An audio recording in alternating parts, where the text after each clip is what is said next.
Men Stan Hartling and Paul Horton participated in the largest motor racing event in the Caribbean region called Rally Barbados, which started on Friday, May 29th and ended on Sunday, May 31st in that country. The two racers have returned home to the Turks and Caicos Islands with good placements for the most part, but with a lot of stories to tell as their racing cars encountered a number of issues on the open roadways, which were shut down for the event. Joining me now in the studio is Mr. Stan Hartling and Paul Horton.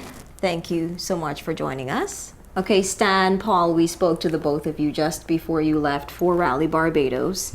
Since then, we've heard some good news and some bad news. I'm going to start off with you, Paul.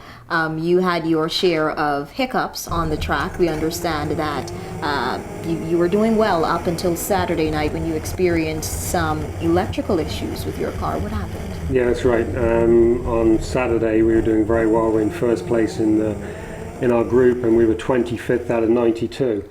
So we were running well, and then I saw in the car that we had a problem with the voltage, and ultimately the alternator packed up prior to the last two night stages, which was very disappointing, but we could not continue because the battery, it was flat by that point.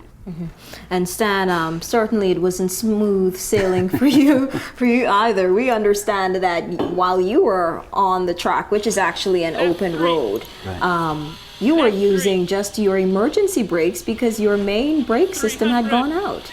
Yeah, it's one of those things. I think these are the trials and tribulations of sort of starting with another car that hasn't, you're building the car as you go. And I think, the big thing we'd love to get across to people is understand how the sport works and how it's different than just track racing and what makes it challenging. And it's not just going around in a circle or having a nice controlled environment. And, part of that is working through the bugs of the car. Paul's car now is probably 6 years down in Barbados, and a lot of growing pains because, you're always testing the limit of the car and breaking something that you didn't think was going to be broken. And that's the case with the BMW. It's the second year running that car, and we keep putting a lot more power in it, and with that you're always finding the weakest link. And so when you're pushing the cars that hard, we had first a very unusual thing. On the second day we were third place in super modified 12, and we're happy with the performance we were doing, but then we completely snapped all the mounts off for the rear end. So imagine the whole rear end of your car dropping down and just sitting on these sway bars, the racket that's going on. So again, for people to understand the sport, the big thing is there's controlled zones.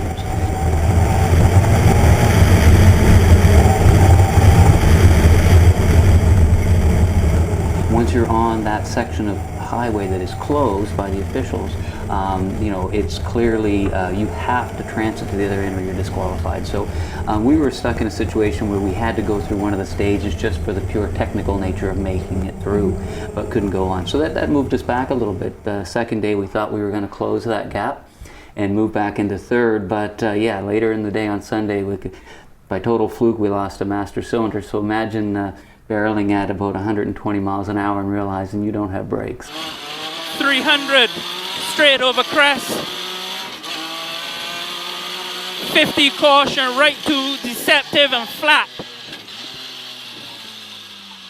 We did the best we could, went through a barricade, and it came up and bounced off the windshield and all that stuff. So it was a lot of excitement for a moment. I'm surprised there's no pictures of it yet online, but because normally anything you do right, no one gets a picture, but if it's wrong, there's 10 people there clicking. So, but look, we tried to run the next run with just a handbrake, and that proved to be a little more dangerous than we were willing to take on. So we did pull out with 2 runs left to go on the last day, but we got the car to Bushy Park, and the guys, they're unbelievable what they can change in a short period of time. And repairs that would take 2 days at a normal shop, these guys did in an hour on a parking lot during lunch. So the crew was amazing. They really did a good job. And again, we're working some bugs out of the car.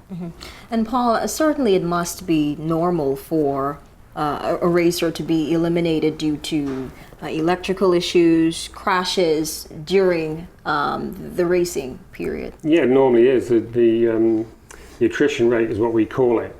is quite high, especially on an event like that. The roads are very rough. The engines are at high temperature all the time.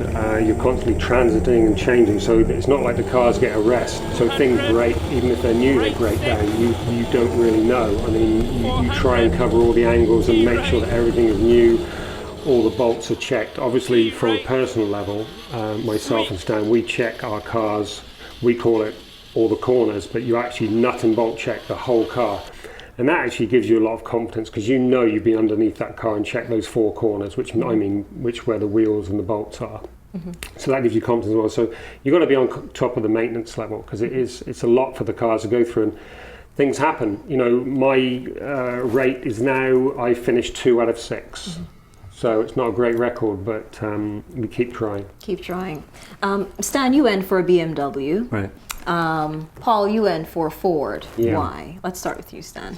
Well, look, I think Paul, you know, from his standpoint, he's a English. He's got that right in his blood. He's got to run the vintage, you know, that good old Ford Escort. But look, BMWs are something I'm comfortable with, and the size of the car. I'm a rear-wheel drive. There's different styles of driving. There's people that are all-wheel drive guys that are in the event. There's guys that love front-wheel drive, and they're very different driving styles. And I tend to really prefer the rear-wheel drive, throwing the back out a little bit, and I'm just used to that. It's what I grew up and got in a lot of trouble with. So I like that car. It's a big power car, it's a big displacement car, and it's a lot of fun to drive. So it's what you prefer, and I think in our case, ironically, we chose the car for a bit of reliability. But you know, as an example, this brake system that went, one of probably the nicest you could buy for that car, less than 100 miles on it. But you can test all you want on the road. You could go out and think you're even pushing the car, but what you put that car under when you're in the event is something you don't get to test until you're in there. So here we had a brake system that had less than 100 miles probably on road miles, and it just outright failed. It just didn't put up with the thing, and we didn't know that till it was too late. And certainly in that very moment, your heart must have been beating very quickly. I had to run back and get it. I mean, you know, the thing is, what happens is you drive with the anticipation that something like that can happen at any moment. And you're constantly way ahead. So, you know, we actually got through it relatively well, considering. And Paul, you and your Ford, I mean, what made your car so spectacular? Well, the Ford Escort Mark I is a vintage classic.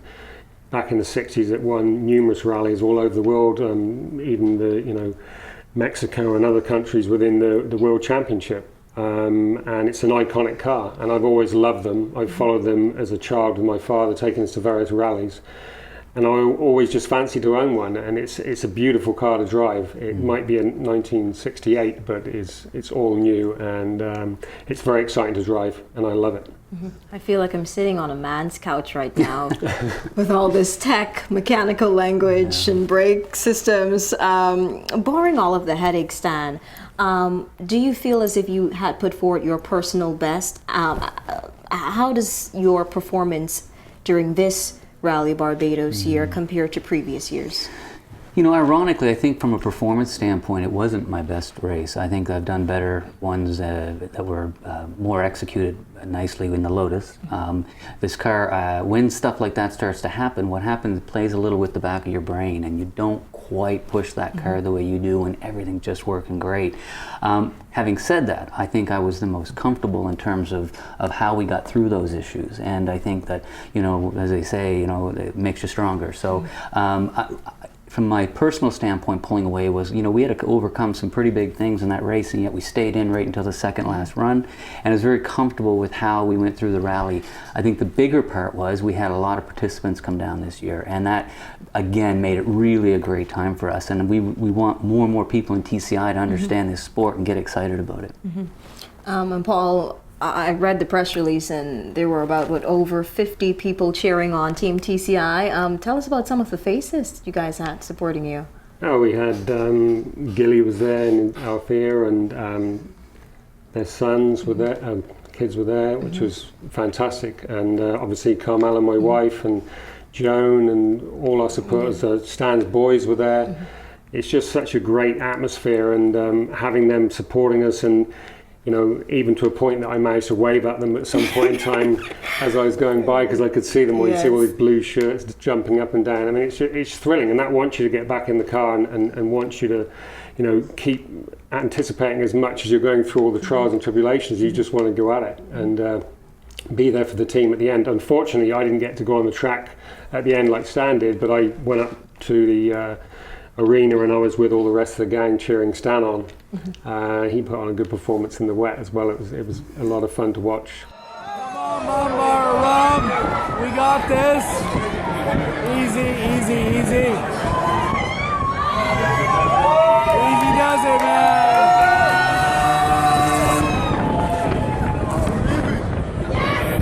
Take it easy, man. So next year for you, Paul, I'm saying that your performance was optimal. Will your focus be then on more so tinkering with your Ford, the car, focusing on the car and its ability to sustain all the rigorous driving? Yeah, well, my focus will be on making sure I have a spare alternator, firstly. And a few other parts that I should have probably had, but they were all brand new, so I didn't expect them to break down. Driving wise and performance wise, I was very happy with my performance on Friday and Saturday. After the issue Saturday night, I was not that good on Sunday. My head wasn't in the right place, so I was lacking, I thought. Even though I was trying as hard as I could, I just felt it wasn't my great performance on Sunday.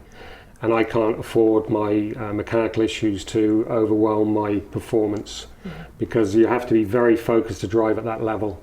And the minute you think about something else, your performance suffers. You don't think it's suffering, but I just have to have a look at the times that I was doing on the Sunday compared to the Saturday, and they weren't up to par, really, to be honest. And that's my own fault for not getting my focus back, which is hard after, we were working on the car till 2 o'clock in the morning, so I wasn't greatly rested as well. Okay.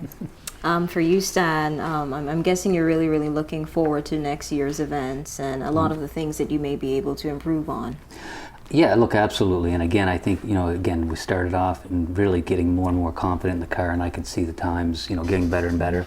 And that's what it is. It's a process of don't forget, the difference between a really good run in your mind and a bad one, can be the difference of 2 seconds. Yeah. In 2 seconds, and you're really beating yourself up over that. Why did I brake a little bit quick? So the thing is it is a matter of patience in the sport and trying to work your way up and nibble at it, because if you try to become too aggressive, you are going to do something that's going to hurt you, the car, somebody around you. So it is as much patience as involved as there is aggressiveness. Some people think this whole thing's about who can get in and put the pedal down the longest and have the most, drive. It's really being very tactical and thinking your strategy through this. So Exactly. And we want people to get on that plane next year, and I think that there's a good movement to try and charter 1 or 2 planes from here and go direct. Yeah, that'd be great. And it is as much about the energy as it is about the outcome. And it really, I think that the crew that came down this year, and thanks to Bambara for really getting behind the sport, I think that it was a big eye opener. Like, wow, this is how this can really, where the energy of this can go, and how different it is to just sitting at a racetrack and watching cars go around. And I know you mentioned the difference that just 2 seconds can make. I was reading earlier on the web, double European champion Simon Jean Joseph. He was beaten by Jeffrey Panton of Jamaica, which really brings the championship title back to the Caribbean. That's right. That's right. Yep. Go Panton. Yeah. He's an incredible driver. But look, these guys drove for 3 days, and they're seconds after 3 days of racing against. And when you watch, 1 minute they're in bushes or flapping off the side, and you think that we're 2 seconds at the end of 3 days of racing. So it's easy to beat yourself up over small amounts, but patience and getting to know your car, that's everything. Well, thank you so much, Paul. Thank you. Or Thank you. Stan. It's always a pleasure to speak to you. Good. Thank you very much. Thank you. Thank you so much. We're going to take a quick commercial break now. Stay with us. We'll be right back.